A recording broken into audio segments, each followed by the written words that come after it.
our guest speaker is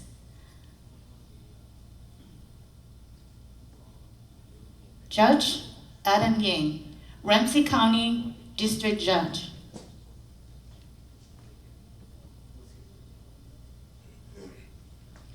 Judge Adam, có bao nhiêu họ lúc chờ chạy nào là? Speakers ahead of me, so that didn't happen. Thank you. I'm Judge Adam Yang. We are lúc bây mình cảm ơn Adam. Lúc bây muốn nhờ chủ chạy sinh nhật.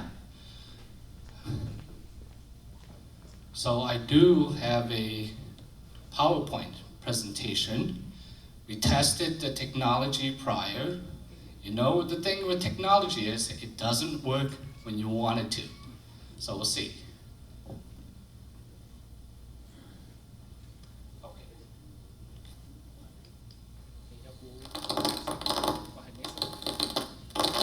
Yeah, just go back.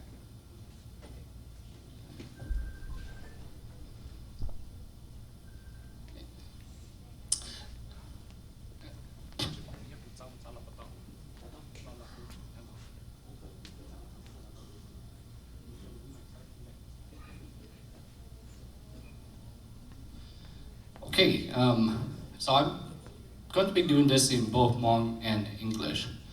One day, we cho the Lu Committee, chúng tôi cũng hay luôn mấy tôi thả cho bây giờ Hmong political, bây giờ Hmong elected officials, chúng ta cũng thảo phụ, cho nên cho nó cho số lần số tụ, nhau lúc chuyện nào, chúng ta lúc nó cũng hay luôn mấy cái vì hay thì bây mua cho cũng như mấy cái trong tổ nào, so cũng có presentation nó thì cũng có hay luôn mấy cái, tại vì chúng ta đang cũng mua handouts.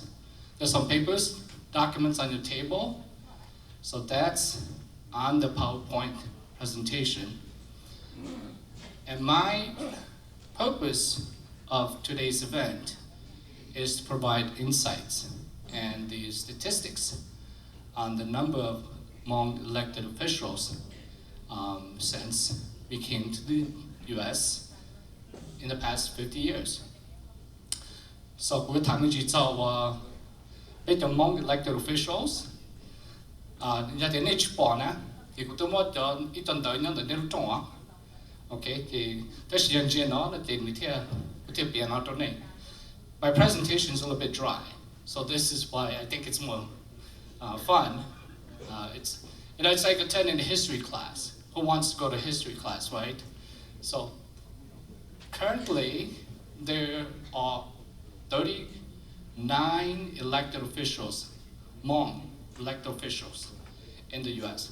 That's the more picture draw.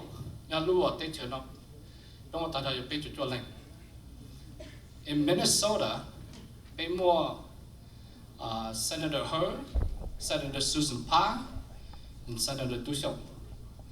And this is a state level. So the levels of government, the more state, county, the city now. That's the best of more federal.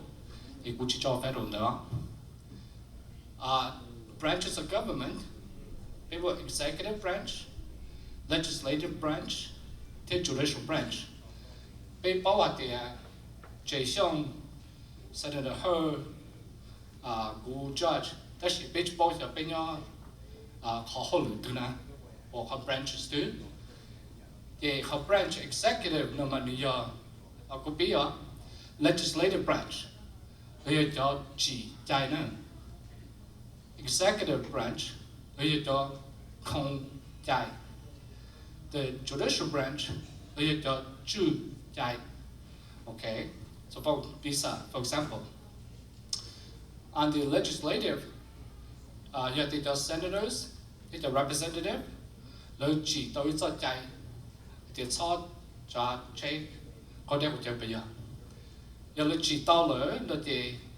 executive branch need to enforce, not need to控制的。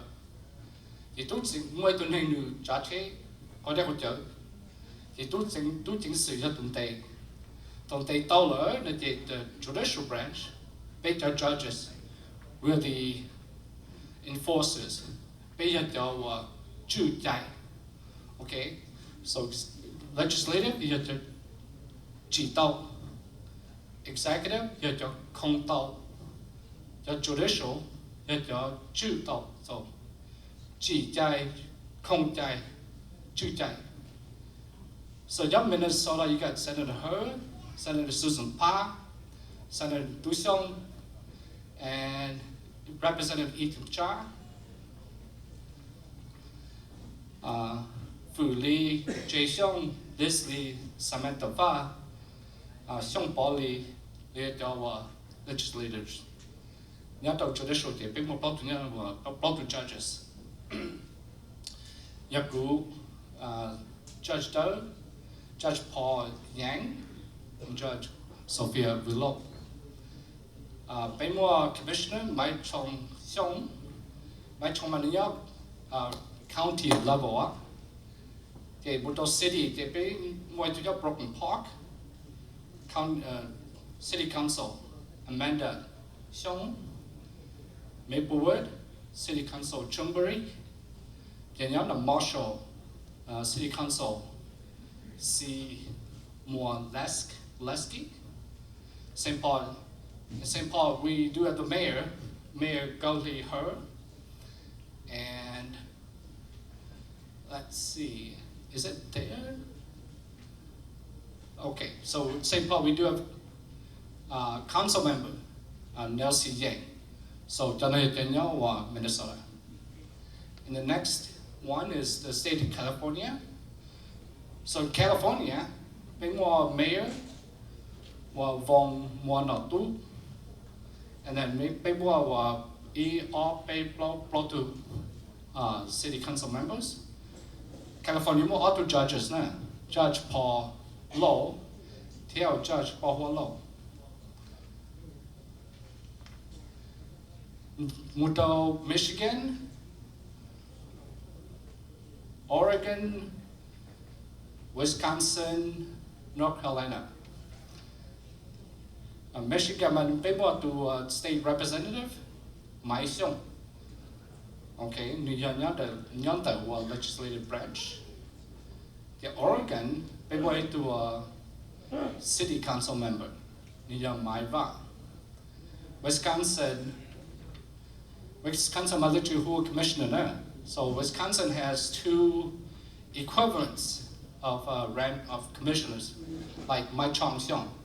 But they don't call it commissions, they call it supervisors, board of supervisors.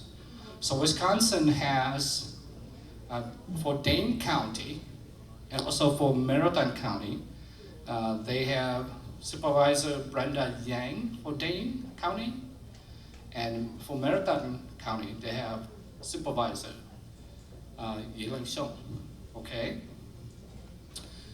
North Carolina has a judge.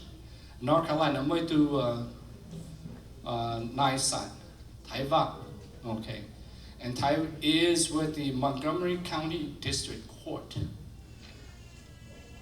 The elected officials, Nyato Teng, state, city, county, the Yatanosa.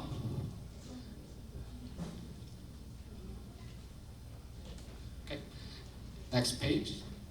Oh, I think we missed one. Did we miss one?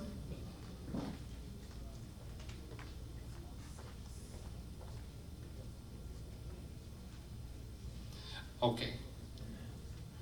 There's a page I think that's missing. That is other elected officials. School board members. The school board members wa California more pay to Minnesota more to Minnesota mahu kida ya she's with school district 622 and then Maplewood, Oakdale, North St. Paul School District. Wisconsin more to school board member, that is Kelly Lee, and then Missouri more to Wisconsin more auto. So the school board members, they thought more xialing. Nyalu te chedona, okay, in this country, that ya more picture lang since coming to the US in the late 1970s to currently, which is about 50 years, there are 39 elected officials. We don't have anyone at the federal level, we have at the state level, and at different branches of the government. We also have individuals who are elected school board members. Some other statistics.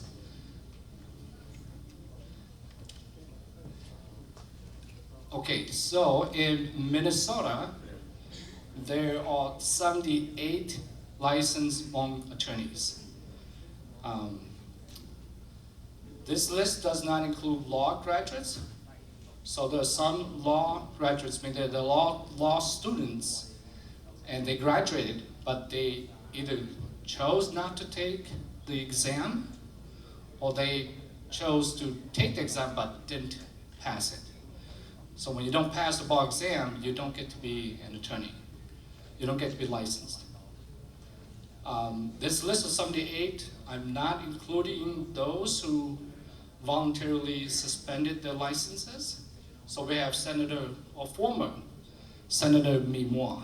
So Mimoy decided not to continue practicing. So she voluntarily suspended her license. Also Christopher Top, who is one of the first Hmong law graduates. He's in Michigan, and he chose not to practice in Minnesota. We also have lawyers who got the license taken away. We also have lawyers who are disbarred, which means they lost the license and they can never practice again. So we do have some of those here in Minnesota. We do have a couple that passed away, including Eileen He. Eileen He is one of the first, I think she may be the first, or if not the first, Hmong attorney, at least female attorney in Minnesota, and she passed away. In Wisconsin, there are 32 licensed Hmong attorneys. Again, this doesn't include law students, law graduates who chose not to take the exam or didn't pass the exam, attorneys who lost the license or chose to voluntarily suspend their licenses, and those who passed away. So in Wisconsin, there are 32. I did not calculate for California. Gucci California, Doha California, Ning, the Tadat, Jongtona, the Jongto, you spot the Mola, the Shuala, and Yala. So I did not do a research as to how many Hmong Chinese are in California. Just two side notes. I think it was mentioned. Gao Li He was elected this year to be mayor of St. Paul, and she is first female mayor in St. Paul. She's the mayor in a major metropolitan area and also capital city. Secondly, I don't know if anyone's keeping track of the number of Hmong who are graduating with doctoral degrees. I know Dr. Lucky Veng is here. I don't know if your organization keep track of the ones who graduate with medical degrees. The Hmong lawyers do in Minnesota, because we do have a Hmong lawyers organization. That's the Hmong Minnesota Bar Association. So, bây giờ lúc còn học thì bây giờ bao nhiêu number nào? Thế thì lúc còn học, lúc là lúc chúng ta còn học, thì cũng bao nhiêu lúc khởi cho number nào. But in Iowa, Minnesota, not the big Hmong American Bar Association keeps track of the numbers. Okay, so some of these numbers and names came from, I want to thank Tongku Yang. Tongku is with I think the Hmong Political Action Committee. He keeps tracks of all the Hmong elected officials in the United States. So I want to give a shout out to Tongku for keeping that information. So that is my presentation. I know there's mention of, in the 1980s, the late 70s, going to Ban Vinai, living in Ban Vinai. how we have adapted coming to the United States. So in the 50 years, currently, we have 39 elected Hmong officials in the United States. It could be more. 78 lawyers, licensed lawyers in Minnesota, 32 lawyers, licensed lawyers in Wisconsin. So those are my numbers. I gave you, again, each table has the documents. If your table doesn't have it, and if you want it, you can come to me. I will give you a copy. I also have the PowerPoint presentation too. So if you want it, just come to me.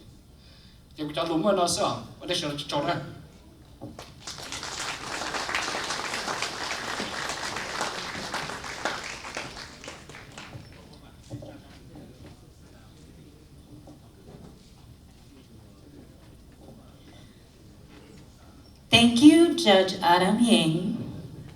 Thank you for your contribution, your time putting into this research. We have came a long way, right?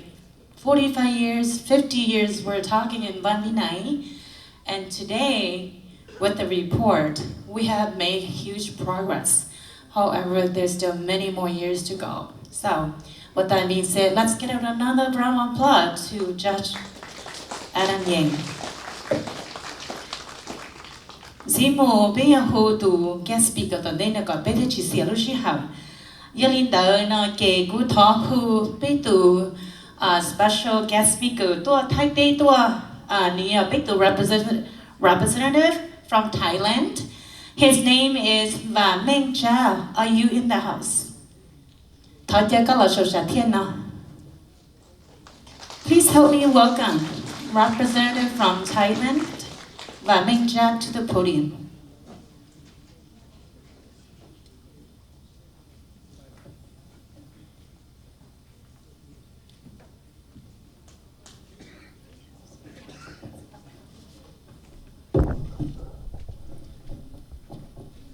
Nhớ rong nè, nhớ rong của tập phong dư từ xưa từ cho đến nó.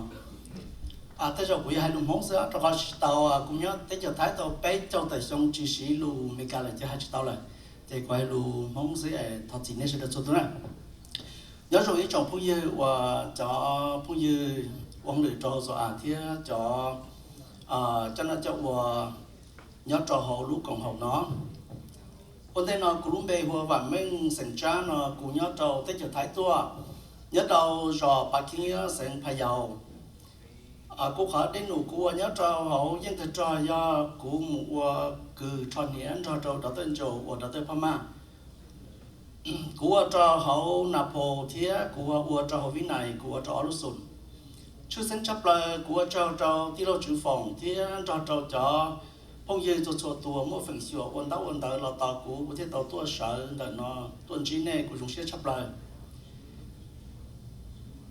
cũ mỗi lũ trong xe và nơi sẽ để chừng mỗi lũ xe và mỗi nông bè hẹn nó cho là trò cũng dễ số sạch thiên nó cho là hay lũ thế cho lần trí này cho lên số tu giờ này cụ tàu tôi cho thế thì mình cần nó cụ tàu bỏ nơi sẽ là sự chấp phong dư sẽ là mỗi cái công tệ thế cái xin lũ hẹn trái lý họ cũng xã tàu là thế giờ linh đó cụ chọc phong nhân tàu tù là nhỏ thế giờ thái là tàu tua là chẳng phân nên không sao tung của thì trong đi trả lại cụ chỉ cho bây giờ cái và sẽ để tôi sinh chi thì sĩ công tệ sĩ lúc nào trong một khi cho cụ chọc phong nhân nhỏ thế giờ thái có sẽ để bảo hay thì cụ tôi rồi nó cụ tàu tuần chi chọc phong nhân thì sẽ để sĩ lúc hẹn có cái nó còn nó cũng và thế chia sẻ hay thì lựa chọn nhà bây giờ là vừa tất cả tàu sinh trí thiết tất cả sinh bỏ đi nó họ cứ nó thọ cả sự là chuẩn chỉ cho cái nó cá nhân dùng thì xã đã chỉ cả tàu đã chỉ của trong đó.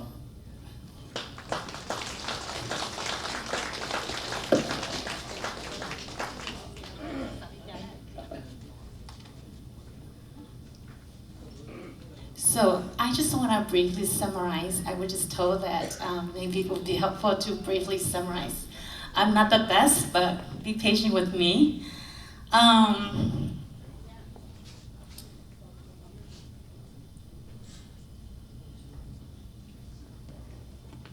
So Mr. Va Meng Cha, representative from Thailand, he stated, I wanted to thank you to the committee brought me to the US to visit. I work alongside with Dr. Joe in the dental areas in the Ban Vinai. I hope to be back next year if there's another reunion. So that's all I can remember. Cô chủ nhà các tàu in the sư vì đó có hai tia. Nếu tôi hai lối ta kia mà hai tia các program mình hai lối nào của tôi ôi giờ của tôi chỉ sau kia này ya ta chỉ thoát gì. Chỉ có con cho các tàu chỉ hai linh tử nó người thoát ra gì nó. Dĩ mù này kì biết lúc sẽ hở là cô ta rồi thế. Giờ này nó có program tao muốn nói chuyện của thoát chờ. Cho của ta muốn có hùa lúc mình lùa hùa phòng nó sẽ thoát cho có được bao nhiêu số sản thiên nó.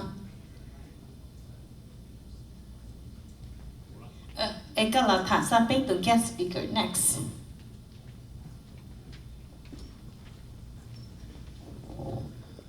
All right, it's my honor to introduce the next speaker. Let me tell a little story before I go to the introduction. I can't remember exactly which month, but I started working in Ward 1 after 36 weeks of training to be a nurse, and Ward 2 actually. And then about 6 months, I passed the exam to take the medic class. And I didn't know that people so much into education, but nobody seems to take any initiative. And after some of us just working there for 6 months, so we passed the exam, and people got pissed off. So they walked out of the hospital. And I said, wow, how is that? They never take the exam, and now they're pissed off because we just came in, because those people who walked out had been there for about 5-6 years. And I said, wow, must be my most lucky time or day, whatever it is, that I passed the exam. So when people walked out, and I was riding my bike around the camp, and then I finally met Kaying Wang, the director of the hospital, and he said, hello, Phong, since so many people pissed off, can we hold you guys off and let them take the class? Then I said, okay, let me give you an analogy. Let's say if you have 2 kids, and one's holding the spoon about to eat, and you took the spoon away, which one is more angry? Then, okay, then that doesn't solve the problem. So when I took the class, we I think compared to my nursing class was 6 weeks, and this one was 9 months. 9 months. A lot of people I didn't know, particularly Yang Hua or Ga Hua. When I was studying English, he was already an English interpreter. And when we got sitting in the same class, we have 10 people. And I said, wow, I will never beat him. But for some reason, at the end when we graduate, Dr. Mark said, I have 2 top students. So I have to prepare 2 gifts to give to those 2. And one of those is me. The other one's Yang Hua. And the graduation day, when I think about anatomy, physiology, and all the classes, I say, 9 months. How's that? 9 months, we were finally born. And we are about to learn how to walk and talk in the medical language or something like that. And we should make sure that we never embarrass Dr. Mark for being doing something wrong or malpractice or whatever, something like that. And the other thing was that I thought my class was just a regular student classes or whatever. But when I arrived in Eau Claire, Wisconsin in '87, someone was knocking on my door and was Dr. Mark and Pam showed up at my house. And and it was November, so it's cold, so they brought me a warm blanket. And I really appreciate that. He also said that if you want to continue your medical career, and you don't have money, I'm willing to give you some money to go toward that. I will give the answer later on, but for now, it's when I finished that class, I said, wow, it's a very, very privilege to be in that position, to be in that class, because there are so many people who walked out. And when I was still taking the class, I was about 17 years old, and I heard someone mention that 17 you cannot prescribe medication, you cannot treat patients, something like that. I was so scared, but when I graduated, I was already 18. About 9 months after that, I was already 18, so it was okay. And tonight, like I said earlier, it was my privilege to introduce that doctor. There are many doctors I know, and they're great, but he was the one who I sat in his class for 9 months. So here, Dr. Mark.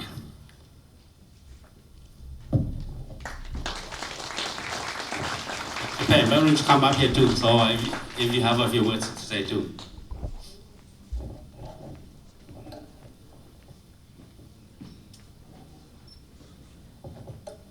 Thank you. So my wife Pam and I, our train trip took us to Bon Vinai in November of 1983. And at that time, I was just fresh out of my medical training. And going to Thailand in the aftermath of the Vietnam War, and feeling that we wanted to do something to help resolve and restore after all the harm that had been done in that war, that this was a place where we could do that. So we were young and inexperienced. We're very grateful that we were able to do that. On a small scale, we thought that we might have a piece in dealing with the aftermath of that war.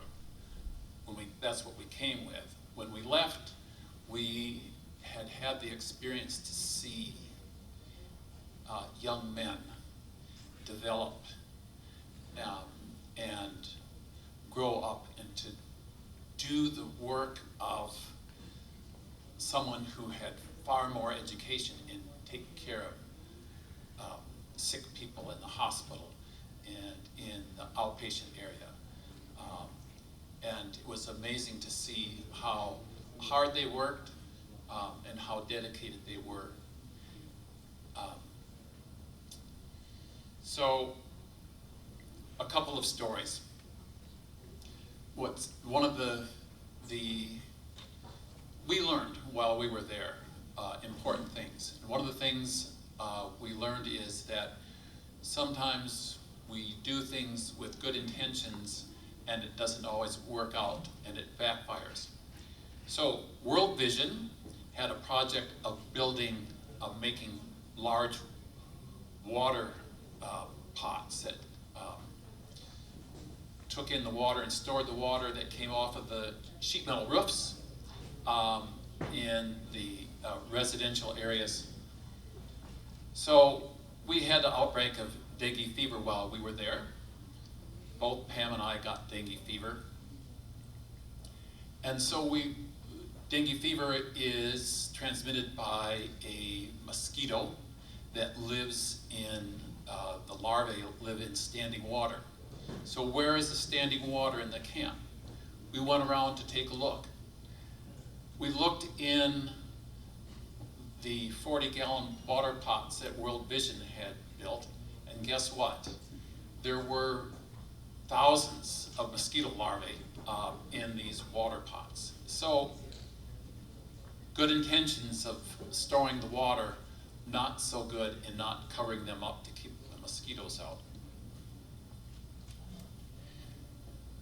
I will never forget walking into the pediatric ward and seeing almost always at least a half dozen maybe 10 or more babies hooked up to tubes, to IVs, to nasogastric feeding tubes. And the lights were low, it was dark, we wanted to minimize any stimulation of the poor babies, because anything that would startle them would cause them to go into these spasms. There were many, many babies that died. And for us, it was difficult to watch, because we knew that the bacteria that produced the tetanus toxin that produces the spasms could be prevented by the midwife cutting the umbilical cord with a sterile knife, or immunizing the pregnant mothers before they gave birth.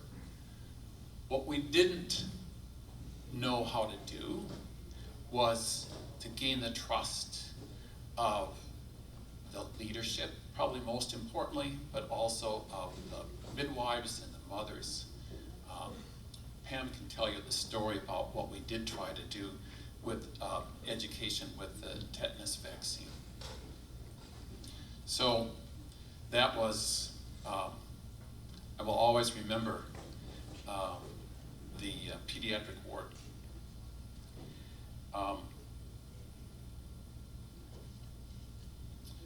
We learned the importance of, in this country, we don't think much about clean water and adequate sanitation. What I learned in Bon Vinay and came back to this country is those basics of food, water, sanitation is always going to be important.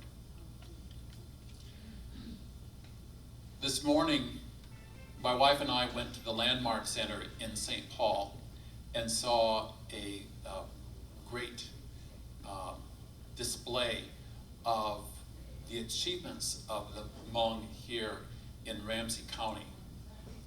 And I was stunned. I had absolutely no idea. And I appreciate the presentation, Judge, of the great accomplishments of the Hmong in government. You all should be very proud. And I'm grateful that whatever small part that I had to play in developing the young men who were medics and that I got to work with, help them develop their language, learn some basic science that would later help them along in their careers once they had emigrated. We're grateful to be a small part of that. So I'll let Pam tell her story. So I come from a very small community, not dissimilar to what many of you grew up in, a small farming community, very close to the earth. Many generations lived on our farm. But that also meant that we were very, very close. So me going to Thailand was very uncomfortable. I was very challenged to leave that comfort of being surrounded by family that loved me and supported me. We also have no snakes where I live. That was a huge fear of mine going to Thailand. So we get to Thailand, and the first morning when we wake up in Chiang Khon, where we lived, it's 3 or 4 in the morning, and I hear the person next to me doing pulmonary toiletry. I had never heard of such a thing. They're coughing everything up and then spitting it out the window, and it's like, oh my gosh, this is just the beginning of a new experience in a new country. Working in my first impressions when we got into the camp was, how are we gonna provide care in such a filthy place? It's like, I remember I went to wash my hands and there were more ants than probably germs climbing all over the sink and up the walls and everywhere, and it's like, okay, I can do this. And this is from a farm girl who walked barefoot in manure. So, you know, I get to the camp and it stretches me outside of my known boundaries as a nurse. I learned the stories, many of you shared your stories of what you had endured. And the respect I gained for you as a population, as a people, to hear your stories of trekking through jungles, fearing guns, fearing bombs, fearing booby traps, fearing for your life. And then you get to the Mekong River and you have to swim across that river that had strange animals, strange things that could harm you in the rivers, the currents, and then you get to the other side. Not everybody that I got to the other side even got to stay.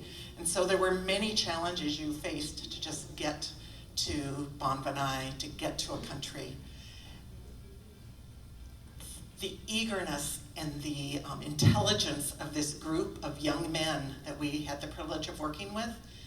These young men had no science education, no very minimal education, but you were the most eager to learn and some of the most intelligent people I've ever had the honor of working with.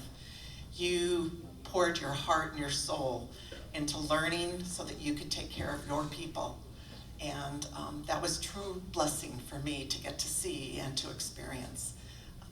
To watch you grow and to watch you gain experience and the love you had for your people was just a huge blessing for me. I remember walking in the evenings, and snakes like to come out on hot roads. This is how I walked. I knew that if you vibrated, they would run away.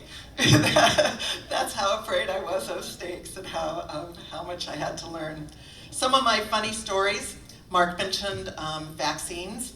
So I was a young 24, 25-year-old woman. I didn't do the math before I got up here.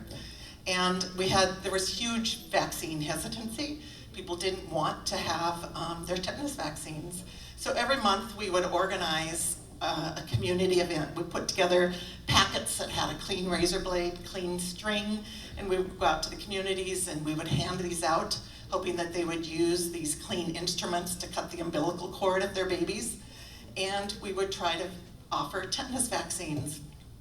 Every month when we went out, I was the first to get the tetanus vaccine. Is there anybody in here who gave me a tetanus vaccine? I had probably 12 tetanus vaccines that year. I was willing to be the first because here I am, a young female, and I wanted the young Hmong woman to know that I wasn't afraid of being sterilized or losing my child because I had been vaccinated. Those were the rumors I was hearing of why people didn't want to get vaccinated, so I put myself out there as an example. I remember at nighttime, the resourcefulness of these young men. They would use the IV bags. They would cut the IV, the hard plastic bags.